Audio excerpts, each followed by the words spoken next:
Las Vegas, Aljamain Sterling unhooked the UFC belt from around his waist and let it fall to the octagon mat with a thud.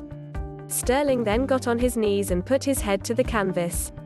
It was not the behavior of someone who had just achieved a long-time dream of becoming UFC champion. But those were the extremely bizarre circumstances of the UFC bantamweight title fight Saturday at UFC 259. Sterling won the title by disqualification at 4 minutes, 29 seconds of the fourth round after Yan landed an illegal knee to Sterling's head. The ringside physician determined that Sterling, who was visibly rocked by the knee, could not fight on. Referee Mark Smith ruled the foul intentional, making the result a disqualification. Sterling took to Twitter afterward and expressed disappointment over how the fight ended. "Not the way I ever want to win a fight," he wrote in his tweet. "It was close, competitive and filled with action. I felt the knee was intentional, especially after the ref announced I was a downed opponent, so I didn't expect to be hit. Yan is a bad dude. We will do it again." Yan also tweeted afterward, apologizing and wishing a speedy recovery to Sterling. "I didn't mean to throw an illegal strike," Yan wrote. "I just made a big mistake and paid for it." What made the ending even stranger is that Yan was in full control of the bout.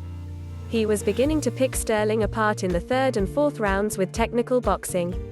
Sterling, who worked hard to push the pace and make Yan uncomfortable, seemed to be running out of steam with Yan coming on in the late rounds. Sterling had a strong start to the fight. He landed 2 hard jumping knees to Yan's head in the first round. Yan rallied late in the first by dropping Sterling with a left hand. Sterling continued applying pressure in the second, but Yan was mostly nonplussed. He stuffed just about all of Sterling's takedown attempts and was proficient in the clinch.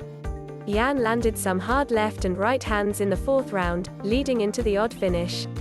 The judges had Yan ahead 29-28, 29-28, 28-29 going into the fourth, a round Yan was convincingly winning before the illegal knee. Yan and Sterling came in ranked NOS 1 and 2, respectively, in ESPN's MMA bantamweight rankings. UFC 259 took place with coronavirus protocols in effect at the UFC Apex, a facility across from the UFC's corporate campus.